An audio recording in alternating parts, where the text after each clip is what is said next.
మీ పరిశుద్ధమైన పాదాలకు స్తోత్రాలు ప్రభువా, వందనాలు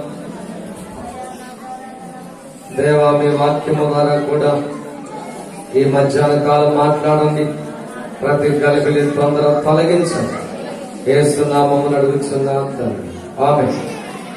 హల్లెలూయా. సరే, ఈరోజు చాలా ప్రాముఖ్యమైన ఒక విషయాన్ని ధ్యానం చేద్దాం. విశ్వాసం. విశ్వాసం యొక్క మెట్లు లేదా విశ్వాసములో ఎన్ని రకాలు ఉన్నాయి. ఇంకా స్ట్రైట్ గా చెప్పాలంటే నీవు ఎలాంటి విశ్వాసం కలిగి ఉన్నావు, అది ఈరోజు మన అంశం. చెప్పండి, నీవు ఎలాంటి విశ్వాసమును కలిగి ఉన్నావు, నీ విశ్వాసం ఎలాంటిది? సరే, యోహాను రాసిన సువార్త 20వ అధ్యాయము 27వ వచనం. సరే, మొట్టమొదటి విశ్వాసం అవిశ్వాసం. ఏ విశ్వాసం చెప్పండి? అవిశ్వాసం. అవిశ్వాసం అంటే అసలు విశ్వాసమే లేకపోవడం. విశ్వాసం లేకపోవడం అంటే లోపల అర్థం ఏంటంటే డౌట్ ఉంది అని అర్థం. ఏముందని చెప్పండి? డౌట్. డౌట్ అంటే తెలుగులో అది అసలు పదం. అక్కడ సందర్భం నేను చెప్తాను, వినండి. యేసుక్రీస్తు ప్రభువారు చనిపోయారు, సమాధి చేయబడ్డారు, తిరిగి లేచారు, అందరికి కనబడుకుంటా పోతున్నారు. అయితే ప్రభు అనుకున్నాడు, నా శిష్యులు కనబడకపోతే ఎలాగా, తదుపరి ఈ భారమంతా నా శిష్యులే కదా మోసేది అని చెప్పి శిష్యుల దగ్గరికి వెళ్ళి కనబడ్డారు. అందరూ నమ్మారు, పేరు ఇచ్చారు. అయ్యో, నా యేసయ్య వచ్చాడయ్యా, నా తండ్రి వచ్చాడయ్యా. యేసయ్యను కబాకు ఆయన నిన్ను నేను తెలియదని అబద్ధం అయ్యా అని క్షమాపణ అడుగుతున్నాడు. బాగానే ఉంది. అందరూ కలిసి ఒకడు వచ్చి, ఏంద్రా నువ్వు యేసయ్య దగ్గర బాబు, యేసయ్య లేచాడంటే నమ్మవేంటి? నేను మాత్రం నమ్మను. చూసావా, చాలా మంది వాక్యాన్ని వెంటనే నమ్మి అంగీకరిస్తారు. వారి హృదయము చాలా మంచి హృదయం. అది సద్హృదయము. అది నేలల గురించి మాట్లాడితే మంచి నేలకు సంబంధించిన హృదయం. ఇంకేమో డౌట్ రాదు. ఒక మాట చెప్పాడు సేవకుడు, అంతే నమ్ముతాడు. వాక్యంలో ఉంది. నిజమేనంటావా? లేచాడంటావా? గాయాలు ఉన్నాయంటావా? ఇవన్నీ కూడా నీ విశ్వాసంలో లోకలోకలే. నీ యొక్క విశ్వాసములో లోకలోకలు అనగా నీది సరైన విశ్వాసం కాదు. తోమ అంటున్నాడు, నేనైతే ఆ ప్రభుని నమ్మను. మరి పెత్తనం చేసావు కదరా, చేస్తే చేశా. శిష్యుడిగా ఉన్నావు కదరా, ఉంటే ఉన్నా. వాక్యం చెప్తే చెప్పావు కదా, వాక్యం కూడా చెప్పా. మరి కేసే నమ్మకపోతే ఎలాగా? చూడండి, తోమా శిష్యుడు, మీరు బైబిల్ గ్రంథాన్ని గమనిస్తే ఇద్దరినగా సేవకు పంపించినప్పుడు తోమాను కూడా పంపించాడు యేసయ్య. ఆయన కూడా వెళ్ళి ఆయన కూడా వాక్యం చెప్పి ఆయన కూడా దయ్యాలకు ప్రార్థన చేస్తే దయ్యాలు పోయింది. కానీ ప్రభువు లేచాడంటే నమ్మట్లా. హల్లెలూయా. గమనించండి ప్రియులారా, నీ విశ్వాసములో ఉన్న శ్రేష్టతను సాతాను దొంగిలించాలని చెప్పి నీ హృదయమును, నీ మనసును స్వాధీనం చేసుకుని అప్పుడప్పుడు తప్పైన విత్తనాలు నీ మధ్యలో విత్తుతా ఉంటాడండి. దాన్ని గుర్తించాలి. హల్లెలూయా. ప్రభువారు లేచిన తర్వాత తోమా మాత్రం నమ్మట్లా. తోమా తన తోటి శిష్యులను చూసి అంటున్నాడు, ఇదిగో ఆ యేసయ్య లేచాడని మీరు చెప్తున్నారు కాబట్టి ఆ యేసయ్య వచ్చి నా ఎదురుగా సిలువ చాచి నిలబడితే నేను వెళ్ళి ఆ యేసయ్య గాయాల్లో ఏలు పెడితే అప్పుడు నమ్ముతా. గనుక తక్కిన శిష్యులు మేము ప్రభువుని చూచితమని అతనితో చెప్పగా అతడు నేను ఆయన చేతులలో అమ్మా మేకులు గురుతును చూచి నా వ్రేలు ఆ మేకుల రంధ్రములు పెడితేనే ఉంచితేనే చాలు చాలు. అంటే గాయాలతో వచ్చి యేసయ్య ప్రత్యక్షమైతే ఈ గొప్పవాడు, ఈ మహానుభావుడు యొక్క గాయములో ఏది పెడితే నమ్ముతారండి. చూడండి ప్రియ దేవుని బిడ్డలారా, ప్రభు కృపగలవాడు కాబట్టి ఆ ఒక్క వ్యక్తిని కూడా పోగొట్టుకోవడం ఆయనకి ఇష్టం లేదు కాబట్టి ఆయన గాయాలతో తోమా దగ్గరికి వచ్చాడు. ఒకటి వాస్తవం, ఎవరిని దేవుడు పోగొట్టుకోడు. 2వ పేతురు పత్రిక 3వ అధ్యాయము 9వ వచనం త్వరగా. కొందరు ఆలస్యమని ఎంచుకున్నట్లు ప్రభు తన వాగ్దానమును గురించి ఆలస్యము చేసేవాడు కాదు, కానీ ఎవరు నశించుట దేవునికి ఇష్టము లేక అందరూ మారు మనసు పొందవాలని కోరచ్చు. హల్లెలూయా. నా పాటకు అనుకుంటా యేసయ్యని నేను ఎన్నిసార్లు ఏడ్పించాను, అయినా నన్ను తోమాను విడిచిపెట్టినట్లుగా విడిచిపెట్టకుండా ఇంకా నన్ను వెంబడిస్తున్నాడు యేసయ్య. హల్లెలూయా. ఎంతమందికి ఆ సత్యం తెలుసు? ఎన్నిసార్లు యేసయ్యని మనం దొక్కబెట్టాం వద్దన్న పని చేసి. అందుకని మొదటి విశ్వాసం ఏం చెప్పండి? అవిశ్వాసం. అవిశ్వాసం అంటే చూస్తే నమ్మాలి. అందుకే ప్రభు అన్నాడు, చూచి నమ్ముట కంటే వాళ్ళే గొప్ప అన్నాడు. ప్రేమ. హల్లెలూయా. గట్టిగా స్తోత్రం చెప్పండి. కనుక ప్రియ దేవుని బిడ్డలారా, అవిశ్వాసము నీలో ఒకవేళ ఉంటే అది నీకు ప్రయోజనం కాదు. అవిశ్వాసము దేవుడి రాజ్యమునకు రాను అని ప్రకటన గ్రంథంలో రాయబడి ఉంది. ఆ ఒక్క మాట చదివి 2వ విశ్వాసంలోకి వద్దాం. ప్రకటన గ్రంథము 21వ అధ్యాయము 8వ వచనం. బాగా వినండి. ఒక పిరికివారును అవిశ్వాసులను అసహ్యులను నరహంతకులను వ్యభిచారులను మాంత్రికులను, చాలు చాలు. 2వది అవిశ్వాసులను. లాస్ట్ లో ఏముంది నాన్న? వీరందరూ మండుచున్న అగ్ని గంధకములతో పాలు పొందదురు. చూసావా? అది నరకం. అవిశ్వాసం మనకు నరకమే. దాని బాగా అవిశ్వాసం. 2వ విషయాన్ని నేను చెప్తున్నాను. 2వది మత్తయి రాసిన సువార్త 14వ అధ్యాయం 31వ వచనం చదువుదాం. ఏంటంట? 2వది అల్ప విశ్వాసం. ఏ విశ్వాసం అయ్యా బ్రదర్స్? ఏ విశ్వాసం? 1 అవిశ్వాసం, 2వది అవిశ్వాసం. అదొక డేంజరు. 2వది అల్ప విశ్వాసం. ఇక్కడ సందర్భం నేను చెప్తాను చూడండి. యేసయ్య అంట శిష్యుని పిలిచి అన్నాడు, అమ్మా నాకెళ్ళి చూడాలి, నాకెళ్ళి అందరూ చూడాలి. యేసు ప్రభు అన్నాడంట, అరే అబ్బాయి మీరు సముద్రం దాటి అవతలకి వెళ్ళండి, నేను కొంచెం ప్రార్థన చేసుకుని వస్తాను అన్నాడు. వాళ్ళు ఏమనకుండా సరే ప్రభు అని చెప్పి వెళ్ళిపోయారు. సరే వెళ్ళిపోయారు. ఆ పడవెక్కారు. సాఫీగా వారి జీవితం సాగిపోతుంది. సాఫీగా సాగిపోతూ ఉన్న ఆ తరుణంలో వాళ్ళ సంభాషణ, వాళ్ళ వైఖరి అంతా కూడా వేరుగా ఉంది. అక్కడ ఏం జరిగింది నాన్న? అదేనా?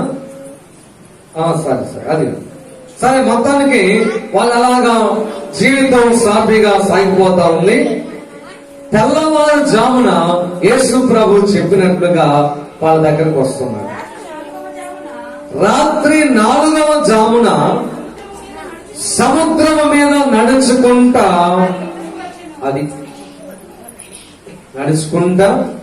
వచ్చారు. వచ్చేసరికి వాళ్ళు ఏం చేశారన్నా?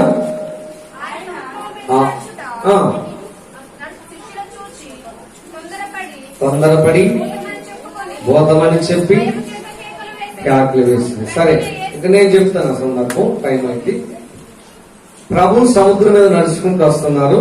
వీళ్ళేమో వీళ్ళ మాటలు వీళ్ళు పడి చక్కగా పడవ నడిపించుకుంటూ పోతున్నారు. కానీ వాళ్ళు ఎదురుగా వస్తున్నసరికి ప్రభు వీళ్ళు భయపడ్డారు. అమ్మో బోతలు ఏందో నల్లగా భూతమే అనుకుంటా, ఒకడు పిశాచం అంటున్నాడు, ఒకడు దెయ్యం అంటున్నాడు, రకరకాలుగా అనుకుంటున్నారు. అనుకునే సమయంలో ప్రభు దగ్గరికి వచ్చి, ఎరా నేను భూతాన్ని కాదు, దయ్యాన్ని కాదు, నేనే అన్నాడు. అనేసరికి ఇక మనోడు ఆత్రగాడు ఒక ఆయన అన్నాడుగా, పేతురు, ప్రభు ఏంటి పేతురు ఆకలి అవుతుందా? అది కాదు ప్రభు, ఏంటి మరి, నీవే గనక యేసు అయితే నీలాగా నేను కూడా నీళ్ళ మీద నడిచేటట్లుగా సహాయం చేయి. అడగటంలో తప్పు లేదు, గాని ఇచ్చిన కృపలో నిలబడటమే గొప్ప సంగతి. హల్లెలూయా. నువ్వు కృపలను అడగటంలో తప్పు లేదు. నీలాగే ఉంటాయేసయ్యా, నీలాంటి ఆత్మ కావాలేసయ్యా, ఏం తప్పులేదు. ఇచ్చిన దాన్ని కాపాడుకోవడమే పెద్ద కష్టం, చాలా కష్టం. ప్రభు అన్నాడు, ఆశపడుతున్నావుగా, సార్ నాలాగా నడు, నేను అనుగ్రహించాను, తథాస్తు అన్నాడు. ఇక పేతురు పడవలో నుంచి చిన్నగా కాలు తీసి పెట్టాడు. వాడు గట్టిగా ఉందా, నీళ్లు గట్టిగా ఉన్నాయి, ఇక నడవచ్చు అనుకుని రెండో కాలు పెట్టాడు, ఇంకా గట్టిగా ఉంది. అప్పుడు అనుకున్న బాగా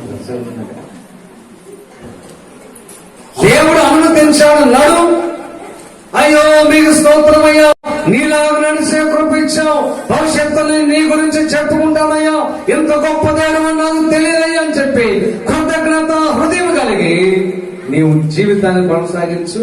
అలా కాకుండా 4 అడుగులు వేసేయడం లేదు.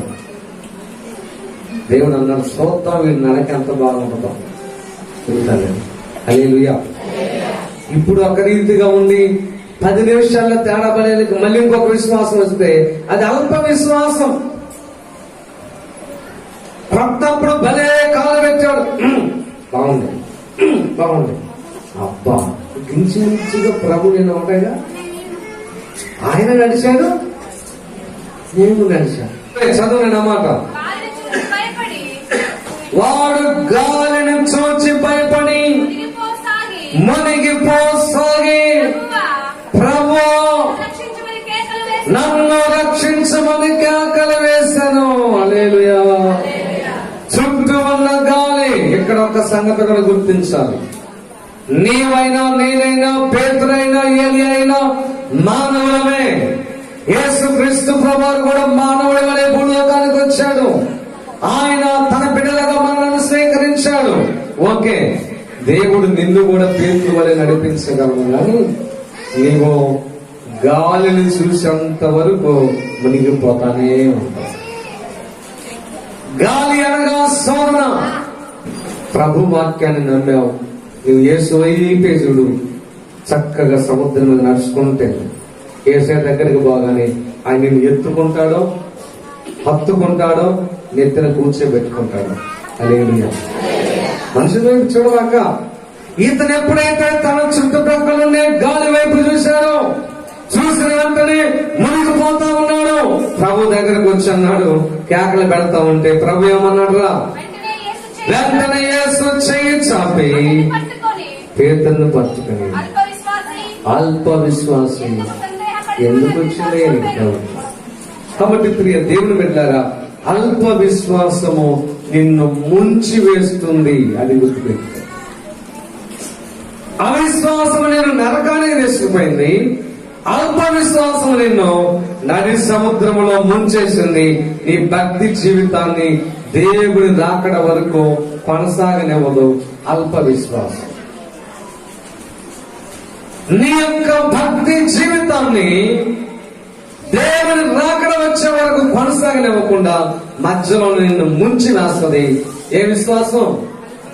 అల్ప విశ్వాసం. అందుకని అది ఇబ్బందికరమైనటువంటి విశ్వాసం అంటే అది నీకు ఇబ్బంది బాగానే ఉన్నట్టుంటది. అది తేడా. మామూలుగా ఫస్ట్ లోనే అవిశ్వాసం తేలిపోతే అది వేరే సంగతి, మళ్ళా విశ్వాసం కొరకు అడుగుతున్నాం. కానీ ఇది ఎలాగుంది? విశ్వాసం లాగానే ఉంది, బాగానే నడకబడింది, బాగానే అడుగులు పడ్డాయి, బాగానే సంతోషం ఉంది, టకామని మునిగింది. కాబట్టి అవిశ్వాసం నిన్ను ముంచి వేస్తుంది. కాబట్టి చెప్పండి, విశ్వాసాల రెక్కలు: 1 అవిశ్వాసము, 2 అల్ప విశ్వాసము, 3 రోమపత్రిక 14వ అధ్యాయము 1వ వచనాన్ని చదువుదాం. ఏ విశ్వాసం అంట? చెప్పాలి, గట్టిగా చెప్పాలి. చెప్పండి. బలహీనమైన విశ్వాసం. ఏ విశ్వాసం? 1 అవిశ్వాసం, 2 3 బలహీనమైన విశ్వాసం. బలహీనమైన విశ్వాసం ఏంటంటే ప్రతిదానికి అభ్యంతర పడతాయి. ఇప్పుడు నేనున్నాను అనుకో, ఉన్నట్టు కబుక్కున ఈ కాలంలో నల్లది కట్టుకున్నాను అనుకో, ఇప్పుడు దాకా బాగా ఉన్నాడు. నలుపు అనేది శాపానికి గుర్తు కదా. కాబట్టి పాస్టర్ గారిలో ఏదో లోపం ఉన్నాయి అంటే నువ్వు ఊరికి అభ్యంతరం పడిపోతావు అన్నమాట. నీది బలహీనమైన విశ్వాసం, గద్దిస్తే లోపం లేదు, తవక్కన ఊడిపోయింది. అందుకే క్రింద అంటాడు, కొంచెం చదివితే నీకు అర్థమైంది. ఏమన్నాడు? చదువున్నానా? నేను చదువుతున్నాను, చూడండి. విశ్వాసము విషయమై బలహీనుడైన వారిని చేర్చుకోండి, ఆయనను సంశయములను తీర్చుటకు వాదాలు పెట్టుకోవద్దు. ఒకడు సమస్తమని తన వచ్చని నమ్ముతున్నాడు, మరి ఒకడు బలహీనమైన మనస్సు కలిగి కూరగాయలే తింటే మంచిదని కూరగాయలే తింటున్నాడు. తినే వ్యక్తిని తినవాడు తినని వారిని తృణీకరింపకూడదు. తినటానికి అలవాటు లేనివాడు తినే వ్యక్తికి తీర్పు తీర్చకూడదు.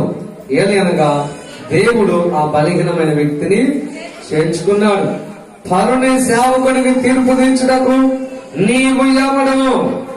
ఆ వ్యక్తి నిలిచి ఉన్నటైనను, పరలోకానికి పోవటైనను, పని ఉన్నటైనను అతని సొంత యజమానుడైన యేసు ప్రభు పనే కదా. దేవుడు అతను నిలబెడతాడు, ప్రభు ఆయన శక్తి ఇస్తాడు. ఒకడేమో ఒక రోజు మంచిది అంటాడు, మరి ఒకడేమో ఇంకొక రోజు మంచిదని ఎంచుతాడు. మరి ఒకడు ప్రతిదినం సమానంగా ఎంచుతాడు. ప్రతి వాడు తన మట్టుకు తానే తన మనసులో రూఢిపరచుకోవాలి గాని మరొకరిని డిస్టర్బ్ చేయకూడదు. దినమును లక్ష్య పెట్టేవాడు ప్రభు కోసమే లక్ష్య పెట్టుచున్నాడు. తినవాడు దేవునికి కృతజ్ఞతాస్తుతులు చెల్లించి తినుచున్నాడు, ప్రభు కోసమే తినుచున్నాడు.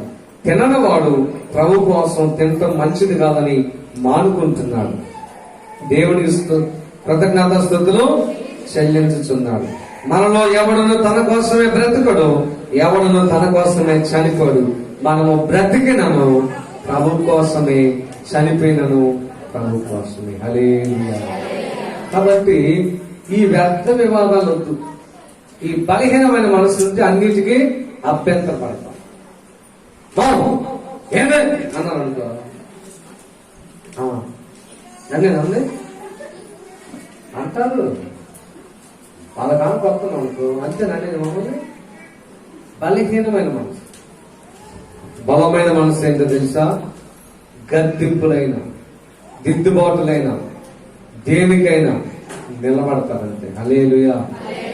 అట్టి బలవంతులను దేవుణ్ణి తన చేతుల బలమైన ఆయుధంగా వాడుకుంటారు. అన్నిటిలో బయటపడేది బలహీనమైన విశ్వాసం. కనుక ఒక సంగతి గుర్తించండి. పరిశుద్ధ గ్రంథంలో రోమపత్రిక 14వ అధ్యాయము 20వ వచనాన్ని ఒకరు చదవండి గట్టిగా. వాళ్ళకి చెప్పాలి. అవిశ్వాసము, 2 అల్ప విశ్వాసము, 3 బలహీనమైన విశ్వాసము, 4 కొలస్సీ పత్రిక 2వ అధ్యాయము 5వ వచనం చదవండి ఒక్కసారి. మీ స్థిర విశ్వాసమును చూసి నేను. ఏ విశ్వాసం అమ్మా? స్థిర విశ్వాసం. స్థిరమైన విశ్వాసం అది కదలదు. ₹1,00,00,000 వచ్చినా ఆ విశ్వాసం అట్లే ఉంటుంది. ₹1,00,000 అప్పు అయినా ఆ విశ్వాసం అట్లే ఉంటుంది. లోకంలో శ్రమలేమి లేకుండా జీవితం హ్యాపీగా సాగిపోయిన విశ్వాసం అలాగే ఉంటుంది. కష్టాలలో నడవాల్సి వచ్చిన విశ్వాసం అలాగే ఉంటుంది. హల్లెలూయా. డబ్బును చూసి విశ్వాసంలో మార్పు రాదు. స్థిరమైన విశ్వాసం అనగా కదలని విశ్వాసం. హల్లెలూయా. ప్రభు అన్నాడు, ఇసుక మీద పునాది నిలబడదు, రాతి మీద పునాది అది స్థిరమైన విశ్వాసం. ఇప్పుడు ఈ రాతి మీద కట్టడం కట్టాం, పిల్లర్స్ వేసి, వర్షానికి లోపలికి వెళ్ళిపోయిందా? ఇసుక మీద కడితే నువ్వు నెట్టిన కింద పెడితే చిన్నదానికి కాలు నొప్పి, అబ్బా కాలు నొప్పి వచ్చింది ఈ రోజు బుధవారం, వద్దులే తినలేదు. తలనొప్పి వచ్చినట్టుగా ఉంది, ఇంకా రాకపోయినా సరే ఆగిపోతాం అంతే. నీ స్థిరమైన విశ్వాసం కాదు అనగా, స్థిరమైన విశ్వాసం అనగా అన్ని పరిస్థితులలో ఒకే రీతిగా ఉండి కదలనటువంటి విశ్వాసమును కలిగి ఉండుట. ఒకే రీతిగా. జబ్బు వచ్చిందా అయినా ఉంటాం, అనారోగ్యం వచ్చిందా అయినా అలాగే ఉంటాం, ఒకవేళ ఏమి లేదు అంతా బాగుందా అయినా అలాగే ఉంటాం. దీనమైన హృదయంతో దేవునికి భయభక్తులు కలిగి ఉన్నాం. స్థిరమైన విశ్వాసం ఒకే రీతిగా. ఇంకోటి ఏంటంటే, చూడండి, మీరు బాగా వినండి, మన యొక్క పరిస్థితులు ఏవి కూడా మన విశ్వాసాన్ని కదిలించకూడదు. అది ఆర్థిక పరిపుష్టి కలిగిన పరిస్థితులైనా, పేద స్థితి అయినా దాంట్లో మార్పు రాకూడదు. పౌలు గారు అన్నాడు స్థిర విశ్వాసం గురించి, ఏంటది? బ్రతుకుట క్రీస్తే, అంతే ఉంటారు అంతే. పౌలు గారిని ఒక రోజు కొట్టి కొట్టి కొట్టి కొట్టి సత్యాడని చెప్పి వదిలిపెట్టిపోయారు. ఏం చేశారు? అమ్మా కొట్టారు ఆయన బాగా. అరే ఈడెవడరా యేసు ప్రభు గురించి మాకు బోధిస్తున్నాడని చెప్పి కొట్టి కొట్టి కొట్టి అక్కడ పడేసి వెళ్ళిపోయారు. కొట్టేటప్పుడు నుండి నువ్వు గొప్ప దేవుడు అనుకున్నా కానీ రాళ్ళతో కొట్టిస్తామని అసలు అనుకోలేదు నేను. అప్పుడు ఏసైనా అసలు మనం కొలవలేదు. ఇదేందురా ప్రభు అంటే రాళ్ళతో కొడుతున్నారు అనుకోవాలి. బ్రతికితే క్రీస్తు, సావైతే నాకు నేను పరలోకం అంతే. కొట్టండి రాళ్ళు, నేను యేసుని విడిచిపెట్టను, ప్రార్థనను మానుకోను, ఆదివారం మానుకోను, నా ప్రభు కోసం నేను ఏమైనా చేస్తా అంతే. కొట్టి కొట్టి అక్కడ పడేసిపోతే శిష్యులందరూ వెళ్ళి పౌలు గారు చుట్టూ అలా రౌండ్గా కూర్చొని నిలబడ్డారు. నిలబడేసరికి దేవుని శక్తి ఆయన మీదకి వచ్చి మళ్ళీ లేచి నిలబడ్డాడు. హల్లెలూయా. గట్టిగా స్తోత్రం చెప్పండి. లేచాడు. ఒకరోజు అంత గొప్ప సేవ, విరామం లేని సేవ, ఎన్నో స్థలాల్లో సేవ చేశాడు పౌలు గారు. ఒకరోజు అంత ఒక పక్క ఒక ప్యాంట్ ఉన్నట్టు ఆయన అక్కడ రాశాడు 1వ కొరింథీ పత్రికలో, ఒక రోజంతా బట్టలు లేకుండా నేను సముద్రంలోనే యాదినా కట్టే ఉన్నాను నెలలో. యేసయ్య గొప్పోడైతే ఒక 10 సత్కాలు 10 జాతరలు ఇయ్యొచ్చుగా. బట్టలు ఇస్తే నమ్మేటట్టు, బట్టలు లేకపోతే మారుతుంది. నేను స్థిరమైన విశ్వాసము కాదు. ఎప్పుడు కూడా నీ విశ్వాసంలో మార్పు రాకూడదు. ప్రియమైనటువంటి సంగమా సహోదరి, నేను ముగిస్తున్నాను. చివరిలో చాలా ఉన్నాయి కానీ చివరి విశ్వాసం అక్కడ చెప్పి ముగిస్తా. మత్తయి సువార్త 15వ అధ్యాయము 28వ వచనం. అప్పటికి 5 అవుతున్నాయి. 5 4 5 ప్రభు చిత్తమైన తర్వాత చూస్తా. చదువమ్మా. అందుకు యేసు, అమ్మా నీ విశ్వాసము గొప్పది. ఏందంటమ్మా అంత గొప్ప విశ్వాసం? ఇందులో అంత గొప్ప విశ్వాసం ఏముంది? 5వ విశ్వాసం ఏంటి చెప్పాలి. ఈ పక్క చెప్పండి, పురుషులు చెప్పండి. ఏంటి 5వ విశ్వాసం? ఇది చెప్పండి. 5వది మీరంతా చెప్పండి. ఏంటి ఆ గొప్ప విశ్వాసం అంటే? చాలా విషయాలు ఉన్నాయి దాంట్లో, అవన్నీ నేను చెప్పను. కానీ ఆమె ఒక హైందవురాలై ఉండి తన కుమార్తెకు బాగులేకపోతే సీదోను దేశము నుంచి యేసు ప్రభు ఉన్న యెరూషలేం దగ్గరికి నడుచుకుంటూ వచ్చింది. అది గొప్ప విశ్వాసం. గొప్ప విశ్వాసము దేశాలు దాటి తీసుకుని వచ్చింది ప్రభు దగ్గరికి. గొప్ప విశ్వాసము కుక్కను చూసి ప్రార్థన కాగదు. గొప్ప విశ్వాసము పిడుగును చూసి ఆగదు. హల్లెలూయా. గొప్ప విశ్వాసం నీ చేత నడిపించింది, శ్రమ పడేటట్టు చేసింది. శ్రమ పడేటట్టు చేసింది. ఒక్క చిన్న ఇటుక ముక్క తీసి పక్కనయ్యి నాలో విశ్వాసం ఉందో విశ్వాసం ఉందో. ఈ విశ్వాసం ఏం చేపించింది నీ చేత? ఏం చేపించింది నీ చేత విశ్వాసం? నేను ఒక వీడియో గ్రూప్ లో అప్లోడ్ చేశాను చాలా క్రితం. ఏమిటంటే 2 కాళ్ళు లేవు, 2 చేతులే ఉన్నాయి ఆయనకి.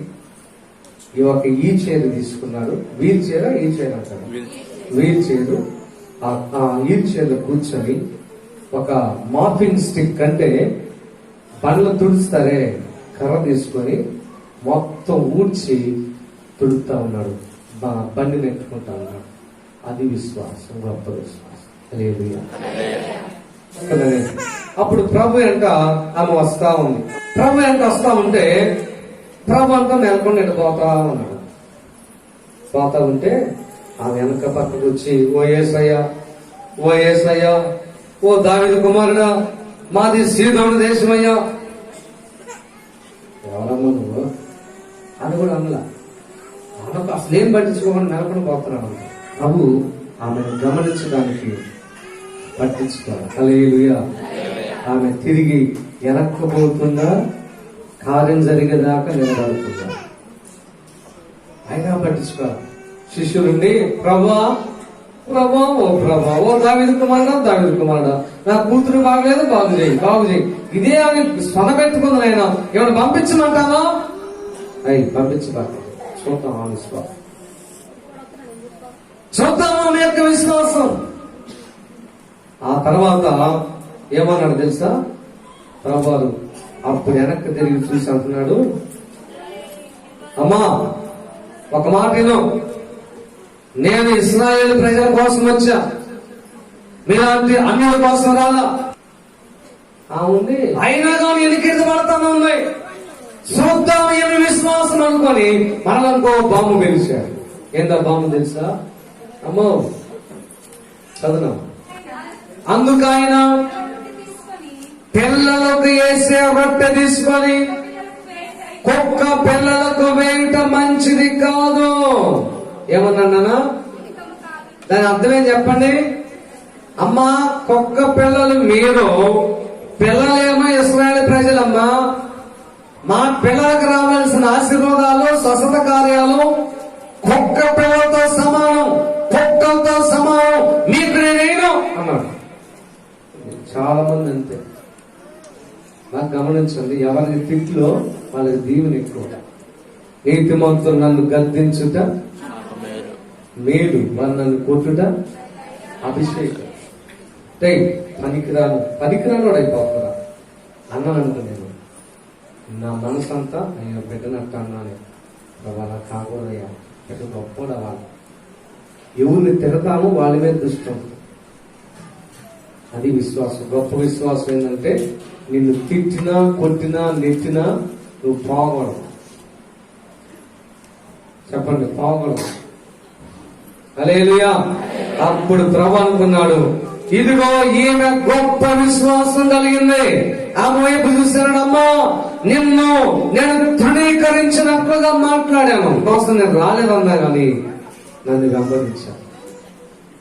నీ విశ్వాసము గొప్పది, నీవు కోరినట్టే నీకు అంతే. తన కుమార్తె బాగుపడింది. దేవుని స్తోత్రం చెప్తాం. కాబట్టి నీకు ఏ విశ్వాసమో ఈ మధ్యాహ్న కాలం ఆలోచన చేయండి. కళ్ళు మూసుకొని ప్రార్థన చేద్దాం.